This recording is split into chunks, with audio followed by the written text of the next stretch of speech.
Cool. Everything works. Excellent. Alright, well, let's get started then. I'll just go ahead and start playing Spelunky. Should I do the question is, should I do the practice run first and then the daily challenge, or just jump into the daily challenge? Obviously jump into the daily challenge first.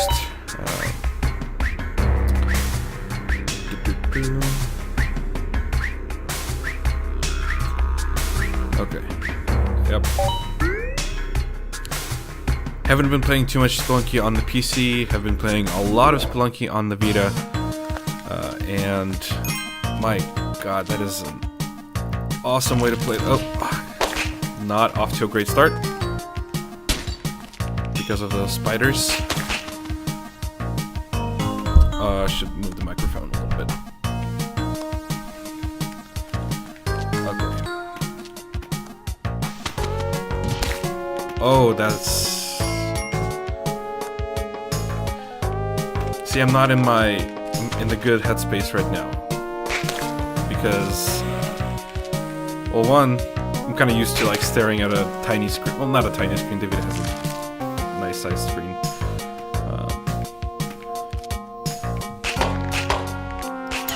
But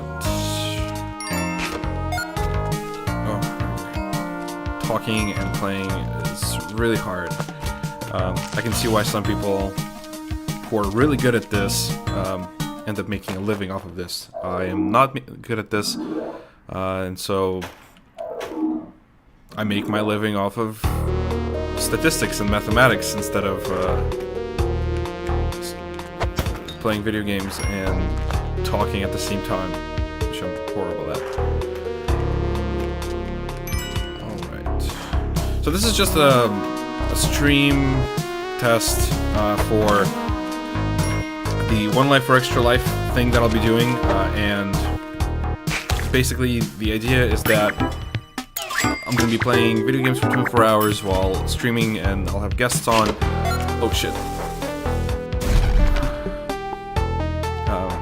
And it's all for Extra Life. It's all the money that I raise goes directly to my children's hospital, my local children's hospital, which is the Children's Hospital of Pittsburgh of UPMC. It's a fantastic hospital. I actually had to go to a UPMC hospital. Okay, so full disclosure, I work for UPMC. But I had to go to a UPMC hospital because I started coughing up blood. And I started coughing up blood on Monday, and that wasn't too bad. Oh, this is gonna end up biting me in the ass. And then it's probably gonna kill a shopkeeper or something. So yeah, so Monday afternoon, noon. Okay. I was coughing up blood, but it wasn't too much.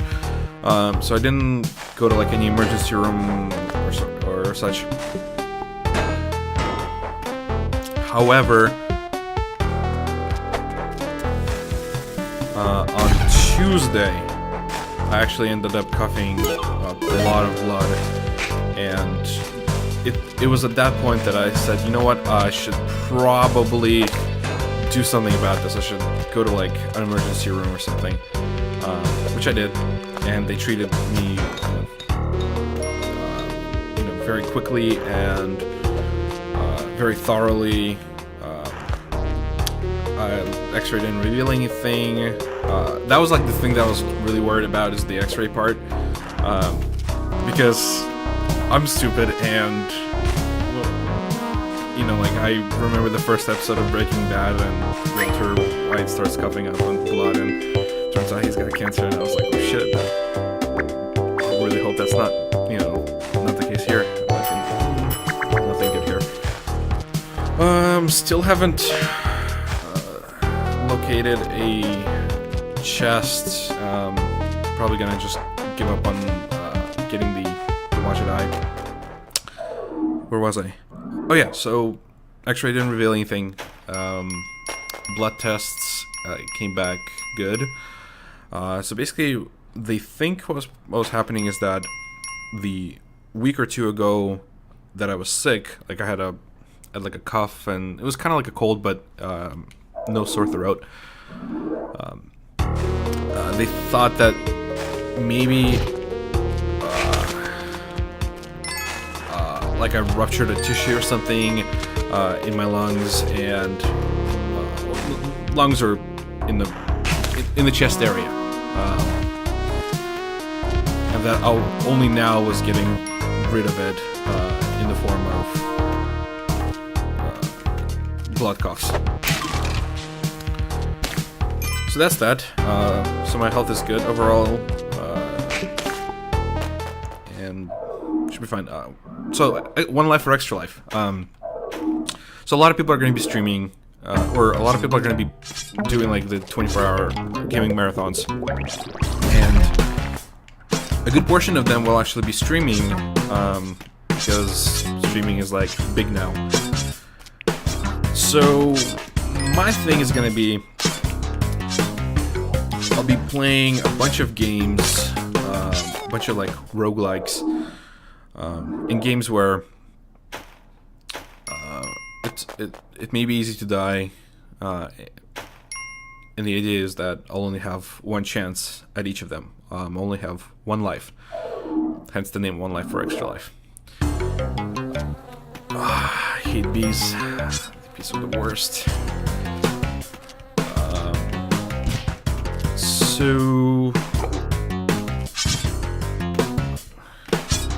So games like Spelunky, for example, are good.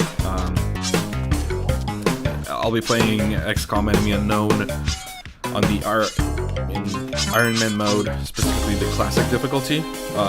Although I may just kind of do the normal difficulty. I'm not really sure right now, because there are a lot of games that are good for the sort of thing that I'm going to be doing, but my friend Ryan kind of brought up a good point that for 24 hours, that's not a lot of games. That's on my list. Yeah.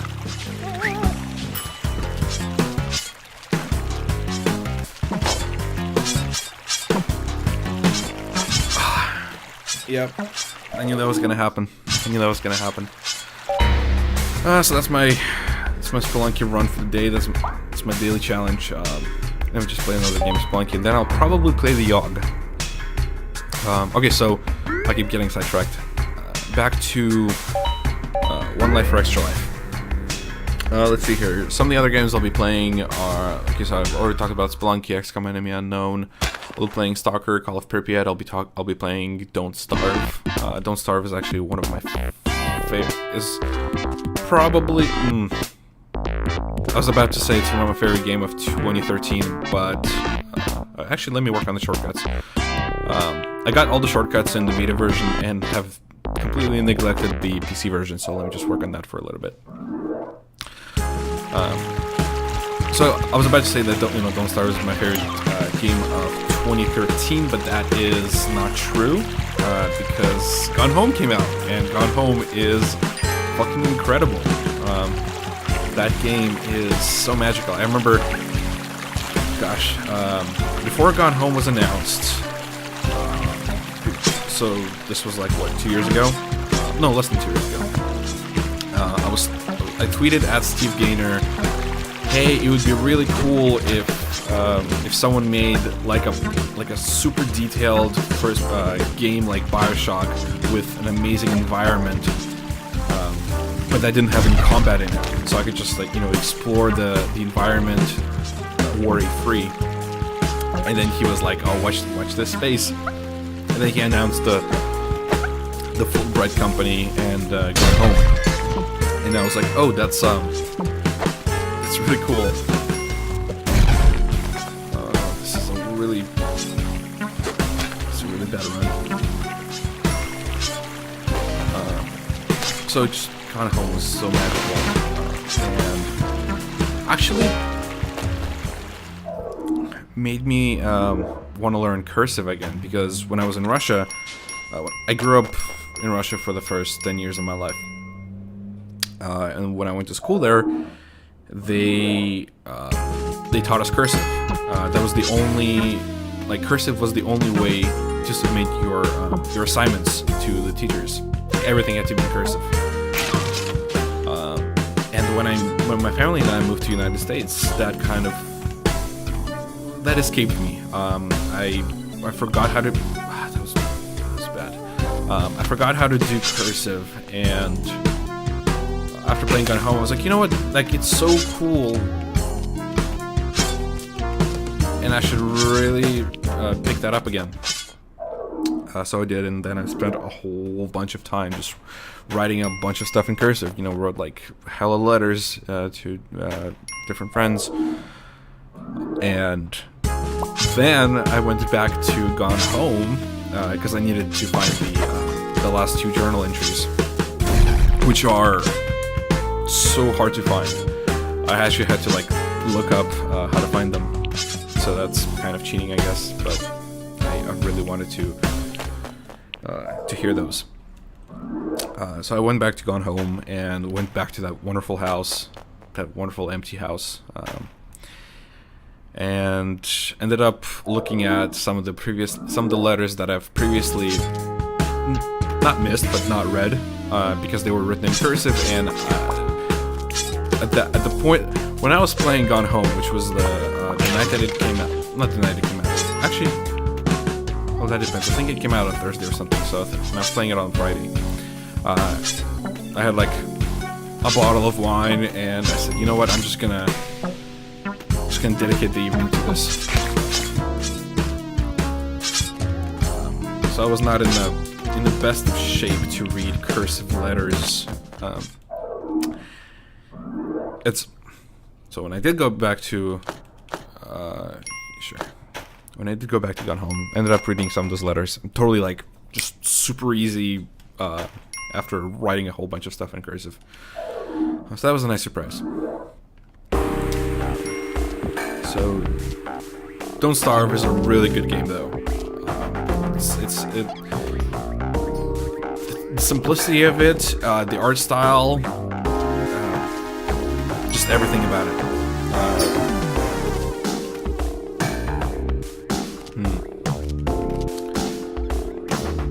So I'll be playing that for One Life for Extra Life.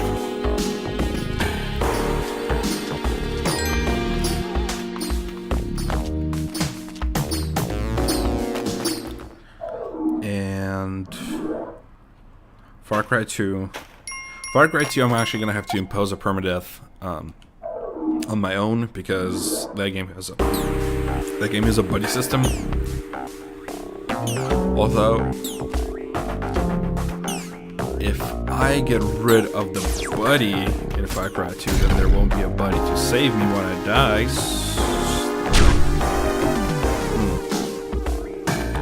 I made sure. This is gonna end up bad.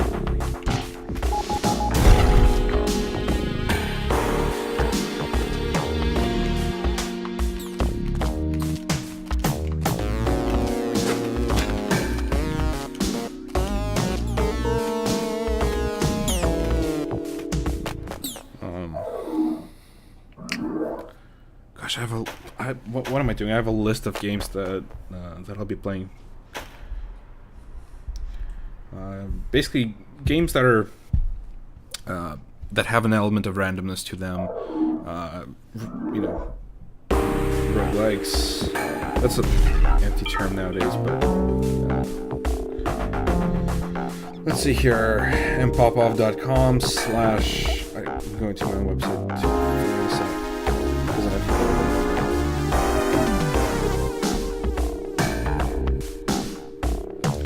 Okay, so actually you can look at the list yourself if you go to mpopoff.com/extralife. I'll be playing Miasmata, which I haven't played yet, but I've heard a lot of good things about it, and it seems super interesting. So I'll be playing that.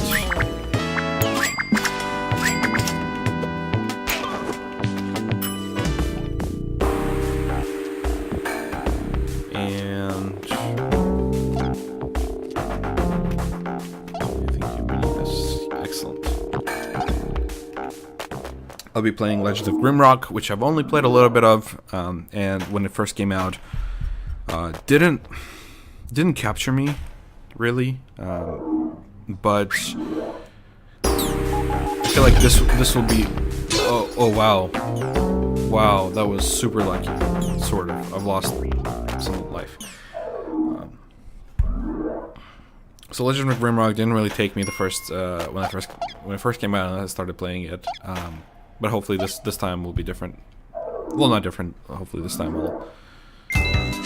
I'll actually be forced to play it. That sounds bad.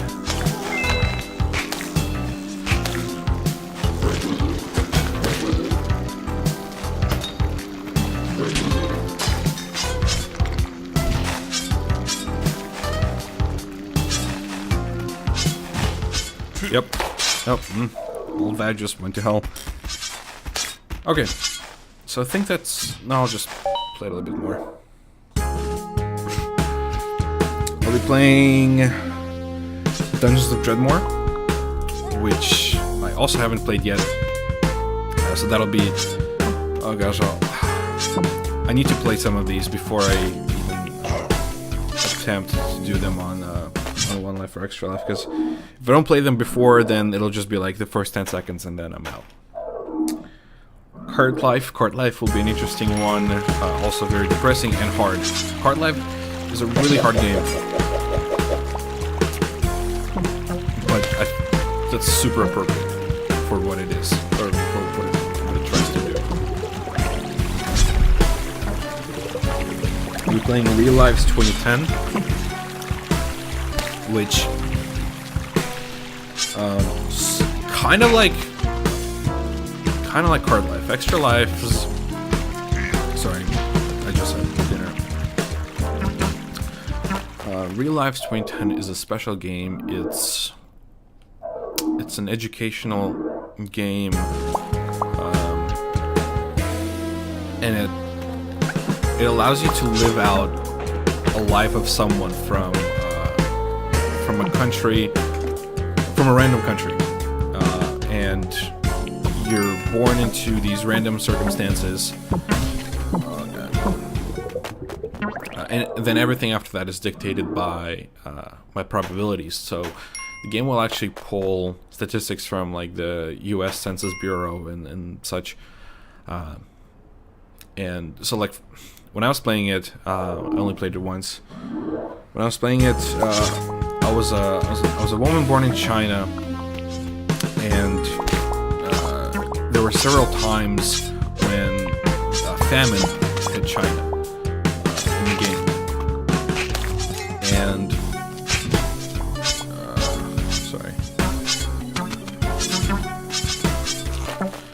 and then when an event happens, it allows you to learn more about the event, in which it says, like, oh, China is likely to get hit by famine, this much, and when it does, like, on average, this many people die from it or get hurt. I was taking a shortcut. All right, time to get this guy a shotgun.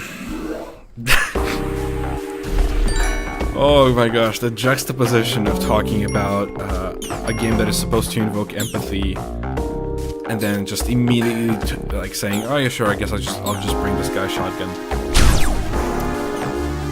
Okay, so this is my favorite thing to do right here. What? Okay, that usually works.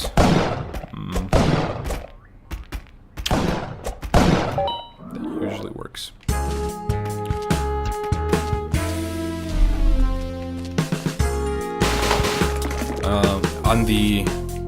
In the ice world, it's actually pretty nice, because whenever it has the little pocket,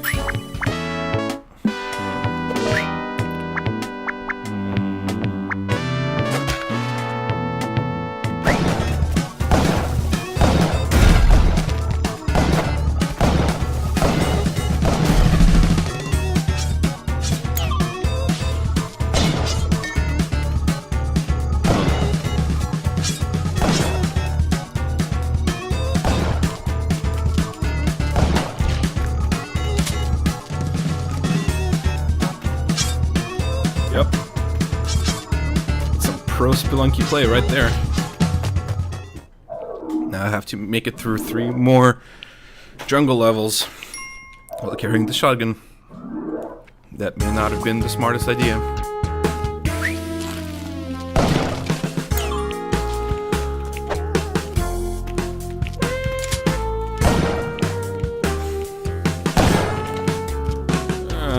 I'll make it without the dog. Oh, that was really lucky. That was super lucky.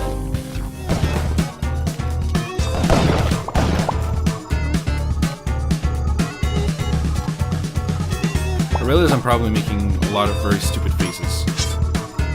Oh, there's a shotgun right there. Awesome. Okay. I realize I'm making a lot of stupid faces while I'm playing this game.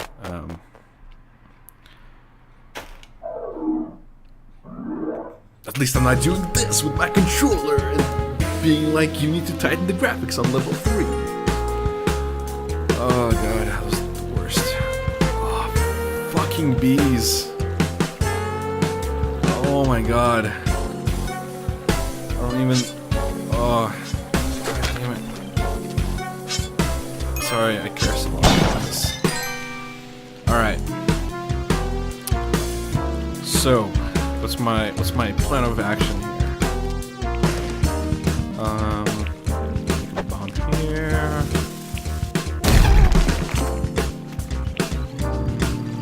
Bomb here.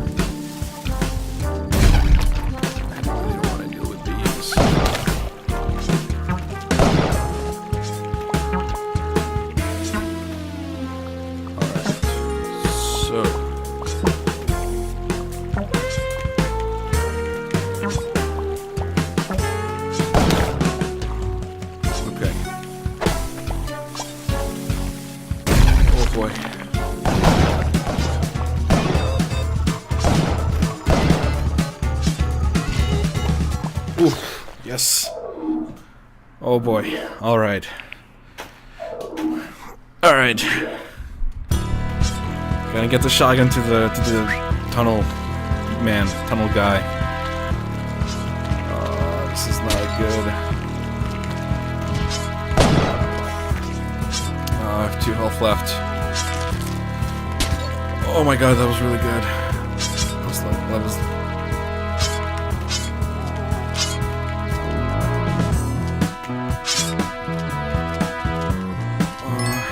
because this music reminds me of the Ghost.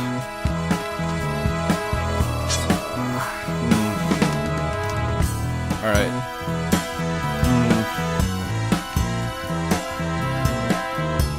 Okay. Make a bomb here. Then I'll go this way.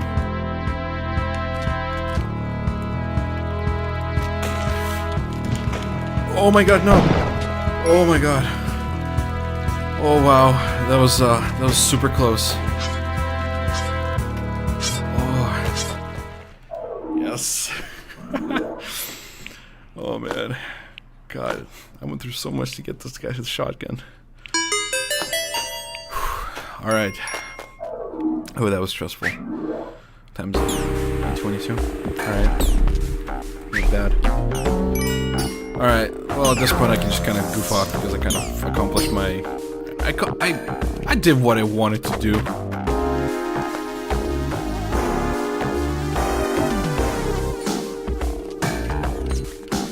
I completely forgot I had the glove. Huh. I probably could have used it.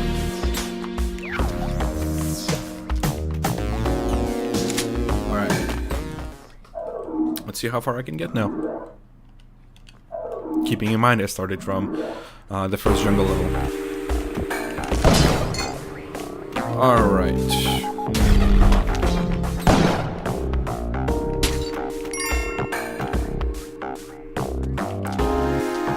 Having a compass on the ice world is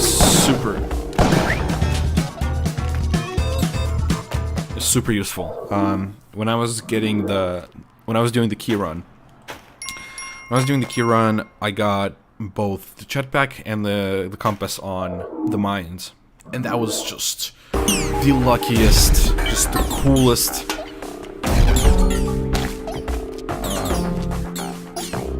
get.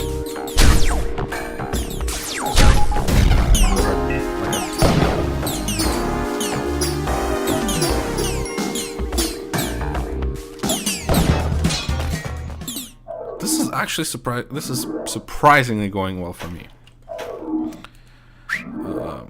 I'll probably even get to the temple.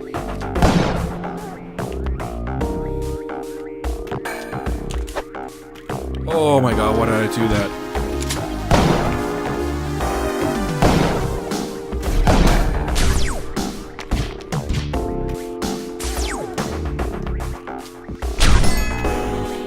Oh my god, my shotgun's gone. That sucks. I gotta... okay, I don't have enough bombs. Okay, so he wants bombs for the next time. Also, right now, this is the worst time for me because I also really have to poop. And okay, so that's that. Alright, so let me just play a single game of the Yawhg.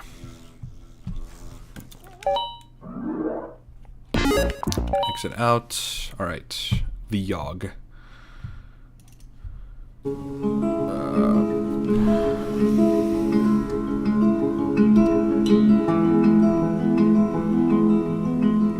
Sorry about that. Let's see here.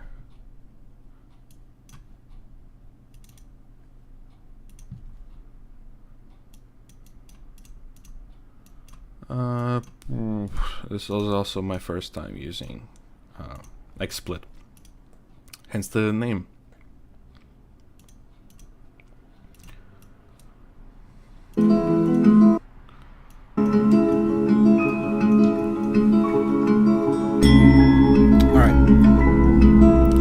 So this is a game called The Yawhg by Emily Carroll and Damien Summers, I think.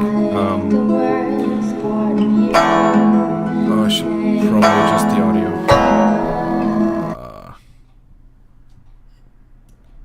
Sorry.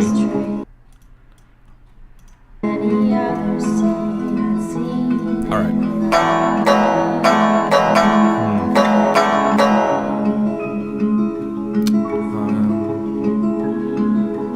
Play as these two characters. Should be good. So you can play with up to 3 friends, or you can play by yourself and have, you know, just 4 characters to control. The Yawhg will be here in 6 weeks, and no one expected, not one of us.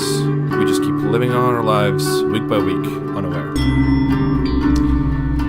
All right, so what does she do?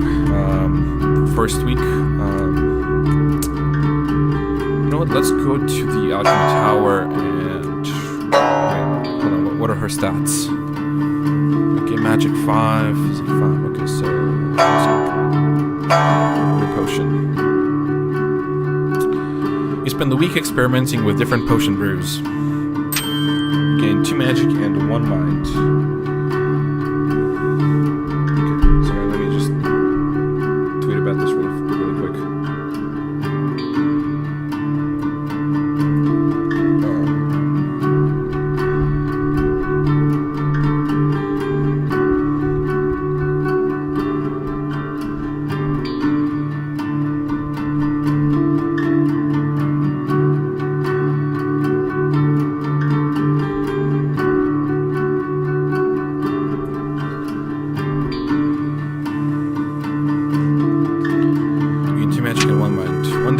Cries for help coming from the next room. Running over to investigate, you see that the alchemists there have accidentally created an ooze monster. Oh no! How do you dispatch the ooze? Punch the ooze into submission. Blast the ooze with magic. Yeah. You pulverize the ooze into a puddle with an array of magical the alchemists all cheer. Woo! You gain 1 charm. Excellent. What does he do? He goes to the gardens or the tower. He goes to. I really want to see what happens if he just like spends the entire week just being drunk.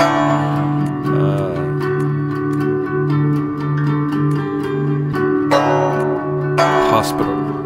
Tend to patients. You spend the week diagnosing and tending the sick. You gain 2 mind and earn 1 wealth. One day, a patient comes into the hospital with sores that nobody's ever seen before. While walking by his bedside, he looks to you and rudely asks for a glass of water. Get him water, ignore him.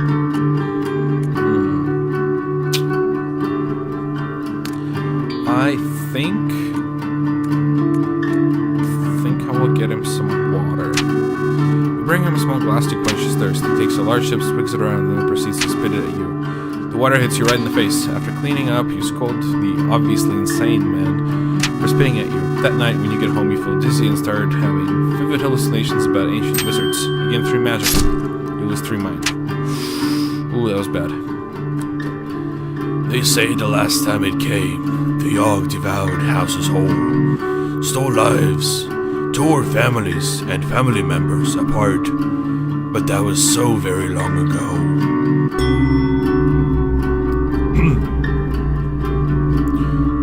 Really should have had a glass of water before I started doing that. So she's pretty good on magic, and so I think. Okay, let's go to the slums and crime.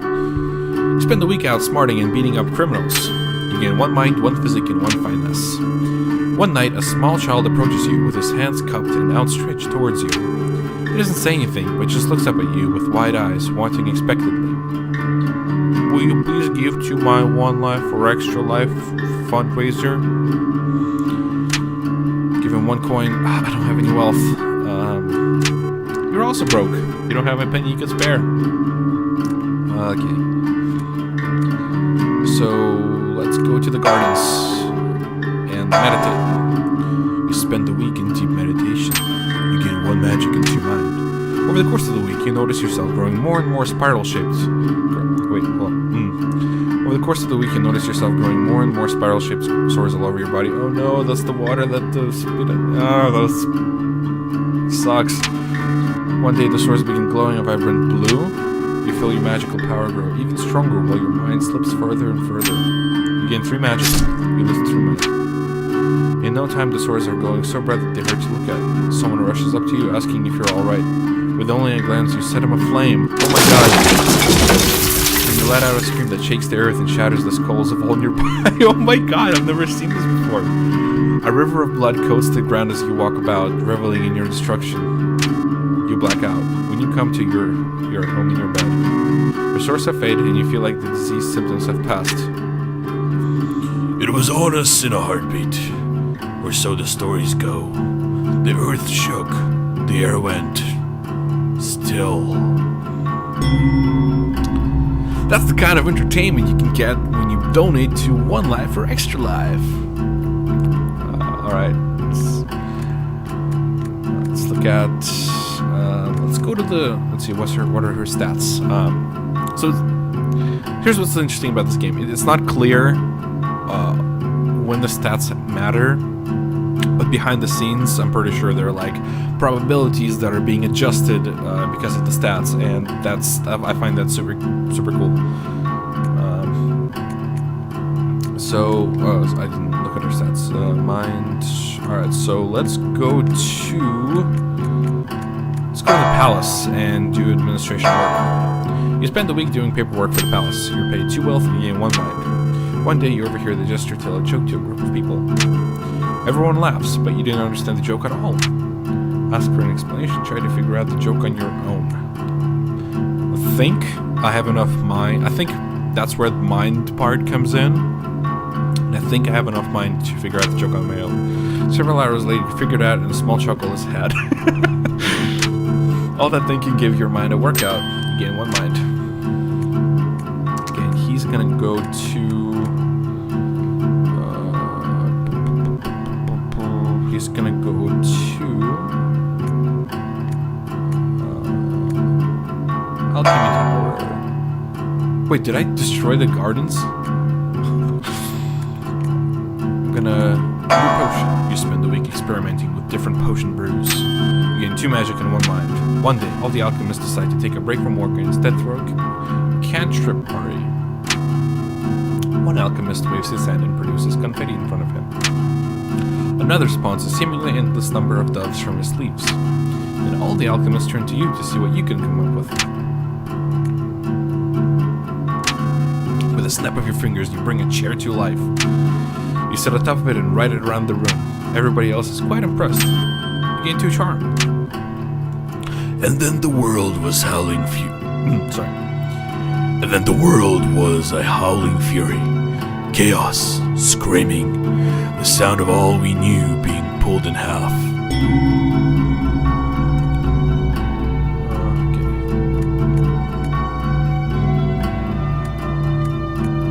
She goes to... 9 charm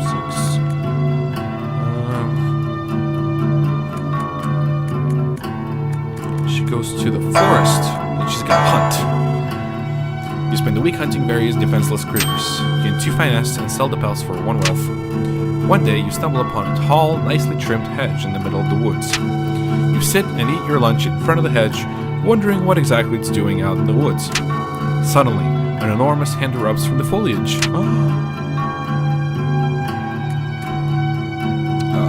Dodging. Your reflexes allow you to duck just out of its grasp. You run faster than you ever have in your life. You gain 2 physique.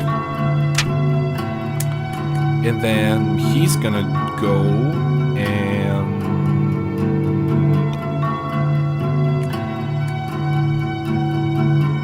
with 14 magic, he can... Okay, so the gardens are done. He totally burned them. That sucks. Alright, well, I guess Alchemy Tower and Brew Potion. You spend the week experimenting with different potion brews, you gain 2 magic on the mind. One day an artificer stops by for a visit. She's adored with magical gadgets and gizmos and is followed everywhere by her clockwork spider. It's awesome. The alchemists of the tower all go out of their way to impress the artificer, offering her an array of potions and elixirs. As she's leaving, she adorns the most charming of the alchemists with a special trinket. When it arrives this time, how will we fare? Will we once more rebuild, move on, be strong, or have we forgotten? Okay, let's go to... Oh gosh, let's go to a palace and attend a ball. You spend the week attending fancy gatherings. You gain 2 charm and 1 finesse. One day the king approaches you. Excuse me, but you look like someone who I can confide in, he says. You really want a prince to take over the throne? I really want a prince to take over the throne, but the queen and I aren't exactly active in the bedroom. He blushes a little. Do you have any advice on how I could romance the queen, so to speak? Teach the king your ways, and maybe spend hours drawing a bunch of diagrams and going through scenarios with the king. By the end of it, he's just as charming as you are. He thanks you and hands you a large sack of coins as a reward. You gain 3 health. Later that night, you get the sinking feeling that you might have actually made things worse. This game's so adorable.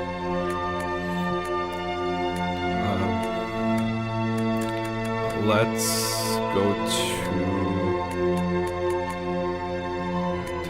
Tower and Hospital Slums. Haven't gone to the arena yet. Competing fight. You spend the week fighting brutes in the arena. You get 2 physique and 1 finesse. One night on your way home, you spot a rusty dagger on the ground. Pick it up. As you pick it up, you hear a voice from behind you whisper, "You're not worthy." The dagger begins to dissolve into a black smoke. Within seconds, the blade is gone. Interesting. The Yawhg. It is almost here. Almost. Almost. Alright, so this is the sort of the last week. Let's go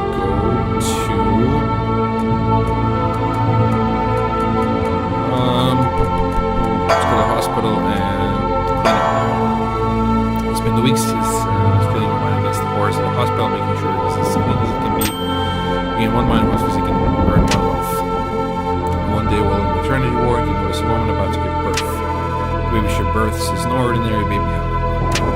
Its skin is pitch black and shiny, its eyes glow like an orange flame. It wrestles itself from the doctor's hands and tries to fly away. "Stop that demon," yells the doctor.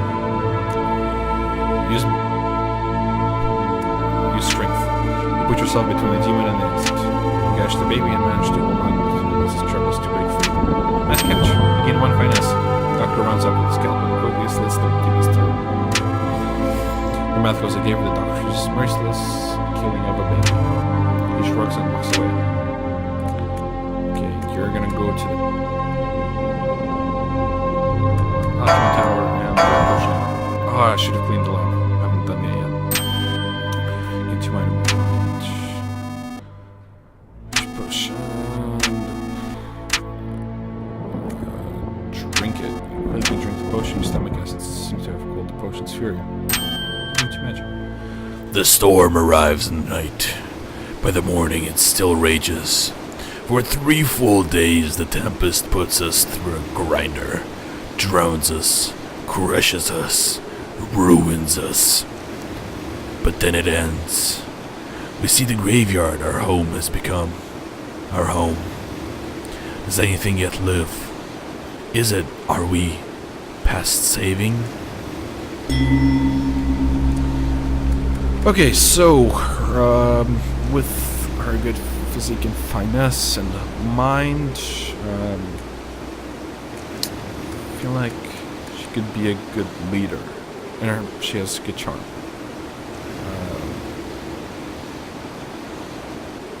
Either leader or builder. Probably leader. You take it upon yourself to be the leader of survivors. You try to delegate tasks, but can't get me into this. And you try to, okay, I haven't been a successful leader once. You help the rebuilding effort a little bit. He's going to be the conjurer. You take it upon yourself to help conjure up supplies for the town. With your magic, you summon supplies of the highest caliber. With little effort, you're summoning high-quality lumber and food from out of nowhere. This helps the rebuilding effort significantly. And so, we set about our tasks, once more living our lives. This time, in a way we might never have expected, or even wanted. But in the end, it was a struggle, but a struggle we never abandoned. Though our home had been stripped apart, we did not let it languish, and whether we succeed or fail, we did our best. Who knows if the Yawhg will visit us again? Who knows if we will can ever be ready for it?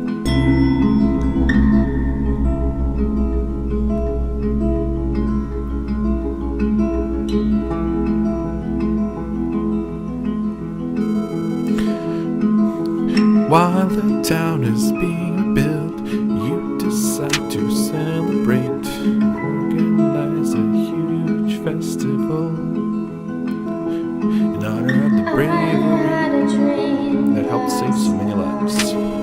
The first one is so successful, you decide to make it an annual tradition. Every year the festival gets bigger and more elaborate, and every year it costs more and more money to put on. You have to start charging admission, and no one is happy about it. The annual festival slowly fades out of relevance and before long is cancelled completely. You don't really know what to do with your life after all of that. While the town is being rebuilt, you spend more and more time in the Alchemy Tower. Your potion brewing abilities quickly become among the best in the world. Your health and mana potions are considered world-class delicacies, with people venturing far and wide to buy them. But you never learn how to brew a love potion. Art and writing by Emily Carroll. Programming, design, and writing by Damien Sommer. Oh, I was close. Music and sounds by Ryan Roth and Helena Harrow. And special thanks to a bunch of really cool people. You tried to comfort me, said any other day I like that And that's the Yawhg. And that's the end of my stream. If anyone was watching, thank you for watching. I should have updated the now playing thing. That's not too late. I'll just go ahead and do that right now. Okay, should update right now.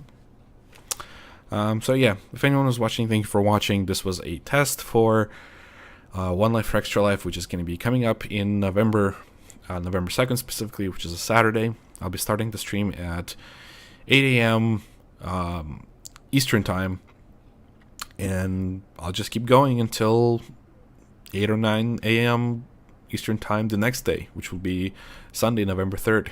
This will be a 24-hour stream with many wonderful and just fantastic guests who have kindly volunteered their time to chat with me, so I don't go crazy, and to make this to make the stream a little bit more entertaining. Thanks for watching, and